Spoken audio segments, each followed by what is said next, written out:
Soyez les bienvenus à ce rendez-vous d'information. Voici les titres au sommaire de ce journal.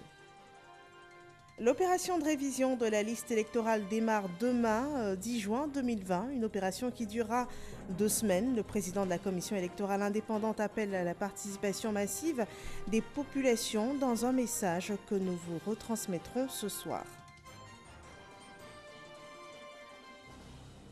La France apporte un appui de 20 milliards de francs CFA à la Côte d'Ivoire pour renforcer la lutte contre la Covid-19. C'est un financement manifesté par la signature de 3 conventions d'affectation entre la France et la Côte d'Ivoire. Et puis le point de la pandémie. Ce mardi, la Côte d'Ivoire enregistre 114 nouveaux cas de Covid-19 et 176 nouvelles guérisons, des chiffres qui portent le bilan total actuel de cas de Covid confirmés dans le pays à 3 995. Bienvenue dans ce 23h. Nous sommes de plein pied dans la période électorale et dès demain s'ouvre l'opération de révision de la liste électorale. Les agents de la commission électorale indépendante auront 15 jours pour mettre à jour le fichier des nouveaux électeurs. Et avant le démarrage de cette étape importante du processus, le président de la CEI, Ibrahim Coulibaly Cuibière, clarifie l'objectif de cette opération. Des informations qui sont données par Sidonie Davila. Pour voter, un citoyen doit être inscrit sur une liste électorale. En prévision de la présidentielle du 30 octobre prochain, la commission électorale indépendante CEI démarre l'enrôlement de la population à compter de ce mercredi 10 juin. Pour le président de la CEI, c'est un rendez-vous à ne pas manquer. Il s'agit donc d'une opération d'une importance capitale en cette année électorale, car elle devra aboutir à terme à la production du nouveau fichier des électeurs, c'est-à-dire celui contenant l'ensemble des Ivoiriens qui seront autorisés à voter au cours des scrutins à venir, donc à choisir les prochains gouvernants de notre cher beau pays. Dès 7h30 du matin, sur toute l'étendue du territoire, tous les bureaux de recensement seront ouverts aux populations. Le président de la CEI rappelle quelques consignes importantes.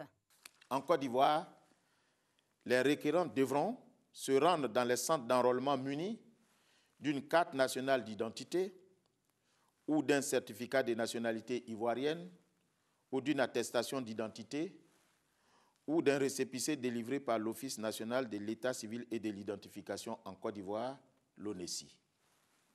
À l'étranger, nos compatriotes de la diaspora devront présenter une carte nationale d'identité ou un passeport biométrique ou une carte consulaire pour se voir inscrit sur la liste électorale.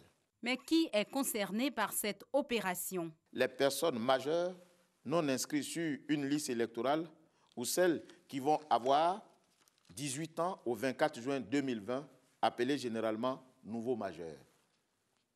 Sont également concernés les électeurs déjà inscrits sur la liste électorale qui souhaiteraient apporter des modifications à leurs données personnelles ou changer de lieu de vote. À ceux-ci, il leur est proposé de le faire soit dans le centre de recensement du nouveau lieu où ils comptent voter désormais, soit en ligne en accédant à notre site internet www.cei.ci. À cet effet, des formulaires spécifiques sont mis à leur disposition dans les commissariats, dans les mairies, dans les sous-préfectures et dans les administrations fiscales gratuitement. Je dis bien gratuitement. Vu les enjeux majeurs, Coulibaly Cuibière exhorte les populations à participer massivement à cette opération, également les partis et groupements politiques à convaincre leurs électeurs à s'inscrire. Alors que le coronavirus bat son plein, le président de la CEI insiste sur les dispositions prises pour le respect scrupuleux des mesures barrières dans les centres d'enrôlement. Et nous vous réitérons ces informations sur l'opération de révision de la liste électorale qui démarre demain et qui prendra fin le 24 juin prochain. Les heures d'ouverture des bureaux de vote sur toute l'étendue du territoire sont de 7h00 à 12h30 et de 14h à 17h. Le nombre de centres prévus est de 10 848. L'ouverture des bureaux à l'étranger est prévue du 13 juin au 24 juin prochain dans 18 pays concernés, avec 84 centres d'enrôlement ouverts. En Côte d'Ivoire, le requérant doit se munir d'une des pièces suivantes: la carte nationale d'identité, la CNI, le certificat de nationalité ivoirienne, l'attestation d'identité, le récépissé d'enrôlement de la CNI. Et à l'étranger, le requérant devra se munir d'une des pièces suivantes: la carte nationale d'identité, la CNI, le passeport biométrique ou encore la carte consulaire. Voter est un droit civique et pour permettre aux Ivoiriens de participer au prochain scrutin présidentiel, les pièces administratives sont délivrées aux populations gratuitement. Une décision du gouvernement qui a décidé d'offrir gratuitement ces pièces. Cette information a été publiée par les ministères de l'administration du territoire et celui de la justice et des droits de l'homme. Suivons ces précisions données dans ce reportage de Cheikh Koné. Voilà bientôt 90 jours que les Ivoiriens et Ivoiriennes âgés de 16 ans et plus ont la possibilité de se faire établir gratuitement les pièces administratives nécessaires pour l'établissement de la carte nationale d'identité, devant servir à s'inscrire sur la liste électorale. Le projet a été contractualisé par l'État avec un opérateur depuis le mois de mars 2020. Et dans le contrat de l'opérateur, il est prévu de dérouler le projet dans un délai de 3 mois. Donc, raisonnablement, fin mars, le projet devait prendre fin. Mais à fin avril, les résultats n'étant pas probants, nous avons demandé à l'opérateur si on pouvait poursuivre jusqu'à fin juin. Depuis son lancement en mars dernier, les impétrants traînent les pas. À ce jour, moins de 300 000 demandes ont été enregistrées sur les 2 millions attendus d'ici à fin juin. Différentes de l'audience foraine qui concerne uniquement les personnes jamais déclarées à l'état civil, cette opération est plus inclusive et son mode opératoire a été allégé. Je voudrais appeler les Ivoiriens, les confrères, à prendre cette opération à bras-le-corps et faire de cette opération une activité courante. C'est-à-dire que, contrairement à ce qui se passait auparavant, cette fois-ci, les populations ont l'administration à proximité. L'opérateur technique en charge de la mise en œuvre de cette opération, Universal Technology, a rassuré par la voix de son directeur général sur la disponibilité de la logistique nécessaire pour faire face à l'afflux des dossiers à traiter. Et pour la réussite de cette opération de renouvellement de la liste électorale, on a pu entendre tout à l'heure le président de la CEI lancer un appel à la mobilisation de la population, invitant même les politiques à mobiliser leurs militants. Et cet appel a retenti fortement au RHDP. Le parti ambitionne de faire participer 500 000 nouveaux majeurs. Des précisions avec Éric Goret. Le recrutement des nouveaux majeurs est une priorité pour le RHDP. Le parti se déploie sur le terrain pour réussir cette mission. C'est le cas du mouvement Action 2020 qui est sur le terrain à la rencontre de ces nouveaux votants. Kader Fofana et sa troupe sillonnent les différentes communes d'Abidjan pour convaincre ces nouveaux majeurs. À Yopougon, à Bobo, comme à Cocody, le message reste le même. Il nous faut des électeurs, mais pour avoir des électeurs, il faut des personnes qui détiennent leur carte d'électeur. C'est pourquoi le parti, le RHDP, nous a mis en mission afin de mobiliser tous nos nouveaux majeurs, toutes les personnes susceptibles de nous faire gagner au soir du 31 octobre. Alors nous, en tant que mouvement Action 2020, nous sommes déjà sur le terrain. Avec nos 150 coordinations, nous avons décidé de les galvaniser, les mettre en mission. Ce sont 500 000 nouveaux majeurs qui prendront bientôt part à l'élection présidentielle de 2020. Les convaincre à se ranger du côté du RHDP est un objectif collégial des associations et mouvements du RHDP. La participation massive à l'enrôlement, c'est un engagement que le RHDP compte bien tenir. Et pour y arriver, une grande mobilisation est entreprise. Exemple dans la commune de Port-Bouët avec le coordonnateur régional RHDP, Siandou Fofana. On voit cela avec Abou Sanogo. Depuis l'annonce par la commission électorale indépendante de l'opération de la révision de la liste électorale, le coordonnateur régional RHDP de la commune de Port-Bouët, Siandou Fofana, a investi le terrain. À Adjofoussou, quartier de la commune où il s'est rendu, Siandou Fofana a sensibilisé les ressortissants du Gontougou sur l'importance et les enjeux de la révision de la liste électorale. Le coordonnateur régional RHDP de Port-Bouët a mis les militants du Gontougou en mission afin de faire gagner leur candidat à la présidence d'octobre prochain. J'ai voulu inviter l'ensemble de nos parents à se faire enrôler massivement pour être électeurs véritablement sur la liste électorale à venir. Nous leur avons indiqué d'avoir à se mobiliser massivement à l'effet d'être plus nombreux et de venir exprimer leur vote le 31 octobre, de sorte à ce qu'aucune voix ne manque à l'appel.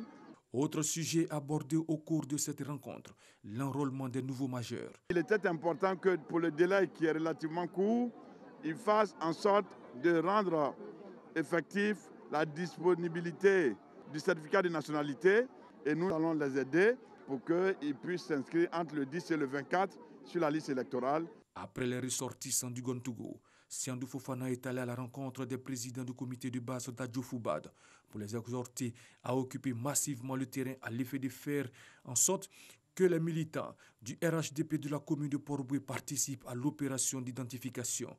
À ses présidents du comité de base, Siandou Fofana a fait don d'une tonne de riz, 120 bouteilles d'huile et 10 cartons de pâtes alimentaires. Le RHDP déploie donc sa stratégie dans les régions. C'est le cas à Dimbokro.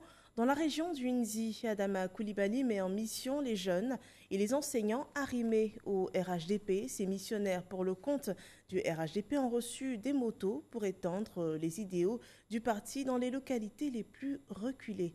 Ouattara Ahmed Ouattara. Les coordinateurs régionaux associés et les cadres RHDP de la région du Nzi rencontrent les enseignants et les jeunes de Dimbokro. Ils sont membres des mouvements de soutien à Amadou Gon Koulibaly. Il s'agit de faire en sorte que chacun à son niveau puisse être un vecteur pour pouvoir sensibiliser davantage autour de lui pour l'inscription sur la liste électorale. Parce que la bataille électorale, elle ne se gagne pas le jour du scrutin. La bataille se gagne avant. Mais si vous n'êtes pas inscrit sur la liste, votre soutien ne pourra pas être transformé en vote en faveur de votre candidat. C'est pour cela que nous sommes venus mettre en mission donc ces jeunes-là, en plus des enseignants, pour justement être des courroies de transmission des messages que nous portons à l'endroit des populations. Ces jeunes et enseignants, sympathisants du RHDP, ont dans leurs différentes interventions exprimé leur engagement sans faille au candidat Amadou Gon Koulibaly. Ils promettent tous de confirmer ce choix dans les urnes afin de célébrer la victoire au soir du 31 octobre prochain. Pour les motiver davantage dans la mission à eux confiée, le ministre Adama Koulibaly leur a offert des motos. Maria Toukone, en sa qualité de directrice exécutive adjointe du RHDP chargée de la solidarité, œuvre aussi pour une participation massive des militants de son parti à l'opération d'enrôlement pour le renouvellement de la liste électorale. Dans la Bagoué, elle a invité les partisans à parcourir toutes les contrées pour faire comprendre l'importance et la nécessité de participer à cette étape du processus électoral. Ami Sissoko.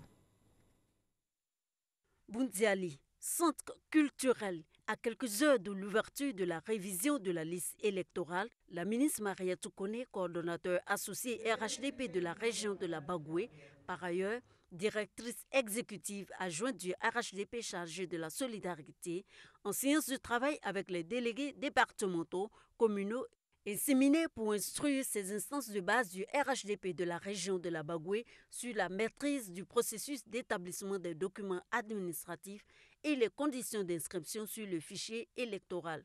Après cette formation, les formateurs iront dans les sous-préfectures, dans les quartiers, dans les comités de base pour répliquer la même information de sorte que tout le monde soit au même niveau d'information. fait le corps à corps pour inscrire le maximum de militants RHDP sur le listing électoral en vue de la victoire d'Amadou Gon Coulibaly à l'élection présidentielle d'octobre 2020. C'est le cheval de bataille de la ministre Mariatou Koné. C'est un corps à corps que nous devons faire pour que la liste électorale qui est en cours de révision comprenne le maximum de militants du RHDP.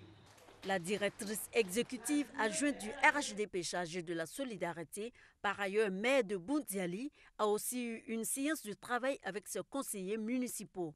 Là encore, la feuille de route reste la même. Exhorter les populations à s'inscrire massivement sur la liste électorale. Dans la commune de Boundiali, plus de 25 000 personnes sont concernées par le renouvellement de leurs pièces d'identité et plus de 11 000 nouveaux majeurs par l'enrôlement sur la liste électorale. Voilà, on le voit bien, le prochain scrutin présidentiel est préparé activement malgré cette crise sanitaire due à la Covid-19. La pandémie perdure, de nouveaux cas sont encore annoncés. Les autorités sanitaires font mains et pieds pour briser la chaîne de contamination.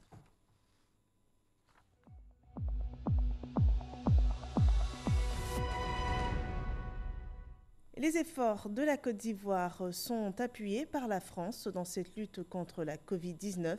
3 conventions d'affectation, dont 2 font partie du contrat de désendettement et de développement et 1 du prêt souverain de l'AFD, ont été signées ce jour. Ils engagent une enveloppe de 20 milliards de francs CFA, une contribution de la France qui devrait permettre de renforcer le plateau technique et médical de l'Institut Pasteur de Côte d'Ivoire. Alexis Ouedraogo. 20 milliards de francs CFA, c'est l'enveloppe qui vient soutenir le plan de riposte sanitaire Covid-19.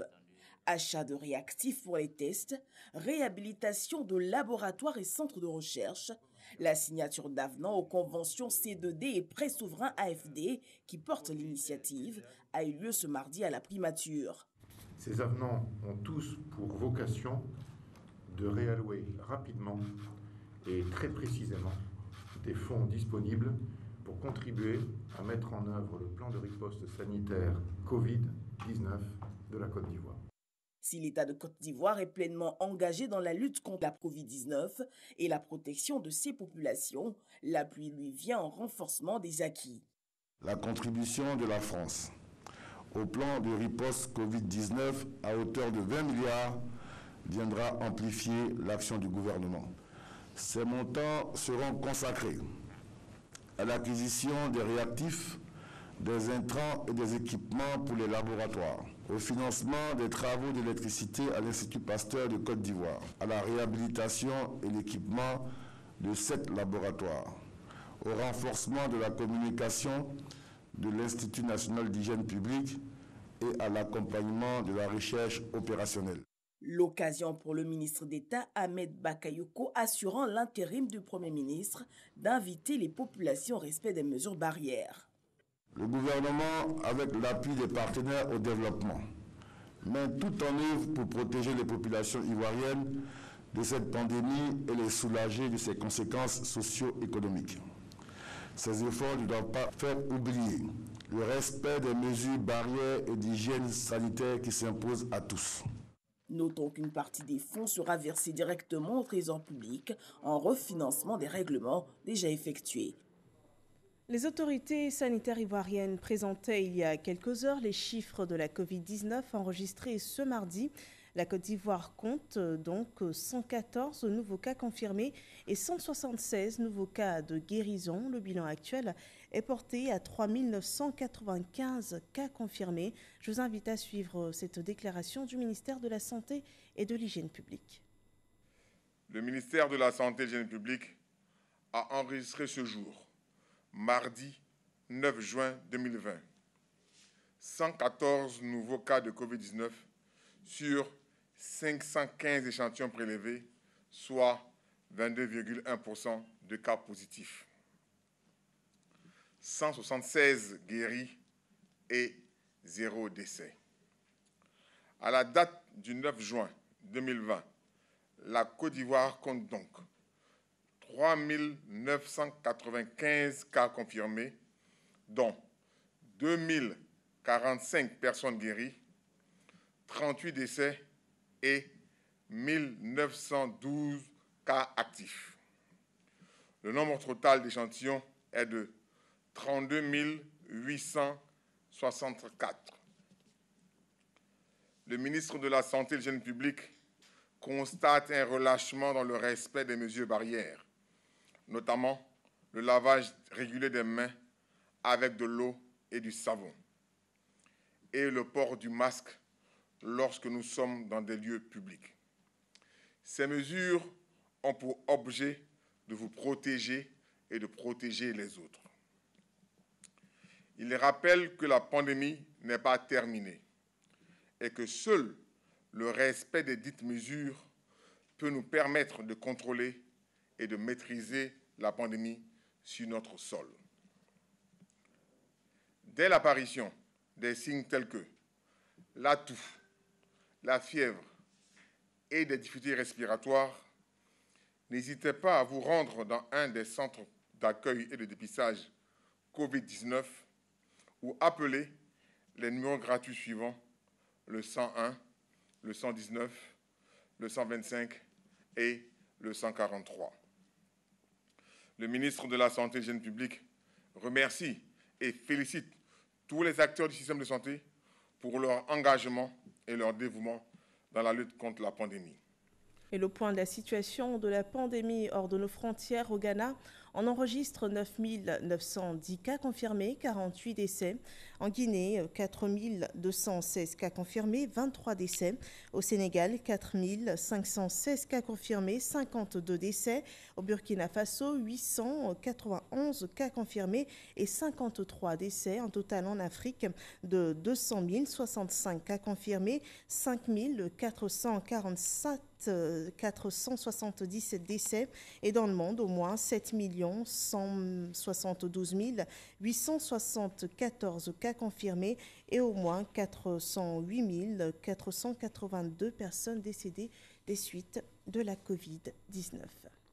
En Côte d'Ivoire, le point presse du gouvernement sur la gestion de la pandémie a accordé un point d'honneur aux récurrents pics de cas confirmés observés ces derniers jours. Le relâchement par les populations dans l'application des mesures barrières contre la Covid-19 serait une des premières causes, suivant ce rapport de Mahama Traoré. Le nombre grimpant de cas détectés positifs à la Covid-19 ne doit pas faire perdre de vue les prouesses du dispositif de prise en charge sanitaire. On note également de nombreux cas de guérison de Covid-19 parmi les personnes infectées jusque-là. En effet, au moins 50% des personnes dépistées à ce jour sont déclarées guéries au terme de leur prise en charge et le taux de guérison se situe en général entre 50 et 52% des cas, au-dessus du taux moyen au niveau mondial. La létalité demeure stable autour de 1%, également en dessous de la moyenne mondiale. La Côte d'Ivoire a-t-elle atteint le pic de contagion? On ne peut pas dire que le pic est atteint. Et je pense que les estimations même au niveau de la CEDEAO concernant la Côte d'Ivoire, c'est entre 4 000 et 5 000 pour le mois de juin. Si personne ne prend en considération les mesures que nous préconisons et que la maladie continue de circuler, bon, je pense que 3 000, c'est encore peu. On va grimper certainement. Demeurez prudent et appliquer les mesures barrières, c'est le message que ne cesse de lancer le ministère de la Santé à l'endroit des populations. Un appel relayé par le porte-parole de la police nationale auprès des différentes composantes des forces de sécurité. Aussi, voulions inviter, ce faisant, au nom de tous les hauts commandements, militaires et paramilitaires, toutes les FDS, à redoubler de vigilance devant le relâchement regrettable de certains de nos concitoyens dans les milieux publics.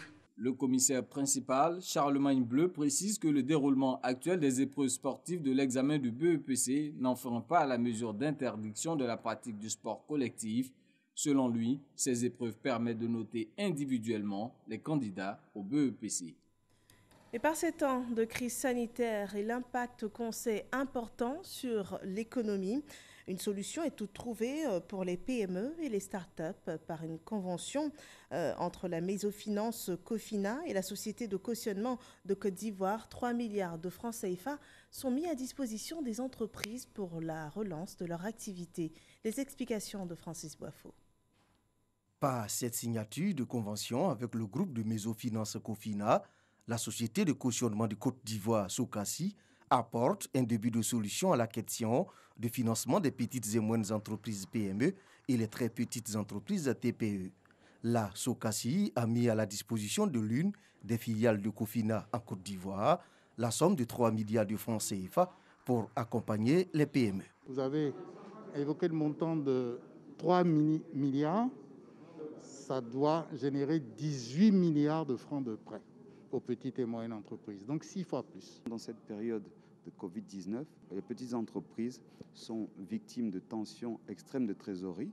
C'est un financement qui nous a été accordé pour une durée de 5 ans qui va permettre de rallonger la durée de financement à ces institutions-là et de leur permettre justement de passer cette période de liquidité tendue. Plusieurs PME et TPE devraient amorcer un nouveau départ à travers ces financements calqués sur le modèle de la Mésofinance. En dehors du fait qu'elle est prête à multiplier quand même le montant qu'on met à sa disposition, donc élargir l'assiette pour nos PME, à côté de ça, Cofina aussi a cette expertise spéciale PME. Elle travaille à plus de 80-90% pour les PME. La société de cautionnement de Côte d'Ivoire a été créée en 2015. Sa mission principale, faciliter l'accès des PME et PMI ivoiriennes au financement. La Socasi regroupe la Confédération générale des entreprises de Côte d'Ivoire, la Fédération ivoirienne des PME, l'Union ivoirienne des professions libérales et la Fédération nationale de l'industrie hôtelière de Côte d'Ivoire. Dans l'ouest de la Côte d'Ivoire, l'axe Biancouma-Sipilou sera bientôt praticable à souhait. Les travaux de bitumage de cette voie ont été lancés par le ministère de l'Équipement et de l'Entretien routier. Une opération salvatrice selon les populations car elle sortira cette zone de l'enclavement. F. Boué. Sipilou, ville frontalière à la Guinée, a été érigée en chef-lieu de département de la région du Tongpi en 2012. Mais depuis, la ville peine à propulser son essor économique. La cause principale, la voie d'accès, l'axe Biancouma-Sipilou, long de 63 km, très accidenté et dégradé, surtout en saison pluvieuse, est source de bien d'ennui pour les usagers. Ajoutez à cela, aucune rue de la cité n'est revêtue de bitume. Une situation qui va être oubliée bientôt. L'axe Biancouma-Sipilou sera bitumé. Les travaux de cet ouvrage important sont lancés à Sipilou en présence d'une importante délégation ministérielle d'élus et de cadres de la région du Tongpi. Le projet qui nous rassemble ce jour porte sur un linéaire de 70 km et sera réalisé par l'entreprise chinoise CCECC. Il est financé par la Banque de développement de Chine BDC et permettra de disposer en 20 mois d'un tronçon routier flambant neuf qui fera oublier les chaos endurés sur cet axe. La réalisation de cette route s'inscrit dans le cadre de la mise en œuvre du Plan national de développement PND 2016-2020 dont a largement bénéficié la région du Tongpi dans les domaines de l'éducation, la santé, l'hydraulique, l'électrification rurale et surtout les infrastructures routières. La région du Tongpi a bénéficié du reprofilage sur l'année 2020 dans le cadre du programme social du gouvernement PSGouv de 2741 km de route en terre, des travaux d'aménagement et de bitumage de la route d'Anané, frontière Guinée, des travaux de renforcement de la voirie de Mans, des travaux de renforcement de l'axe Mans-Danané-Zouangien et très bientôt des travaux d'aménagement et de bitumage de la route Zouangien tout le bleu. Une occasion pour les populations d'exprimer leur gratitude. L'heure n'est pas aux doléances, mais à la reconnaissance. Par vos acclamations bien nourries, disons donc ensemble comme un seul homme. Merci, merci, merci à tous les ministres ici présents, à son Excellence, Monsieur le Premier ministre, et à son Excellence, Monsieur le Président de la République. Ce sera un grand soulagement pour toute la population originaire du département de Sipilou. Nous ne pouvons qu'être tout à fait satisfaits et prier Dieu pour les autorités de ce pays. En plus de ce tronçon, les villes de Biancouma et Sipilou bénéficieront chacune de 5 km de bitume. En marge de cette cérémonie, le ministre de la Santé et de l'Hygiène publique a remis au nom du Premier ministre Amadou Gon Coulibaly une ambulance médicalisée à l'hôpital général de Sipilou. Le personnel de l'établissement sanitaire a été aussi renforcé avec un médecin généraliste et un technicien de laboratoire. Un deuil national frappe le Burundi. Le président de la République, Pierre Nkurunziza, n'est plus. Il est décédé hier des suites d'une crise cardiaque. Il était âgé de 56 ans. Un deuil de 7 jours a été décrété par le gouvernement du Burundi. Au pouvoir depuis 2005, Pierre Nkurunziza est décédé 3 semaines après l'élection de son successeur Évariste Ndayishimiye. Voilà, ce journal est terminé. Merci de nous avoir suivis. Restons en alerte contre le Covid-19. Portez-vous bien et rendez-vous demain pour une autre édition.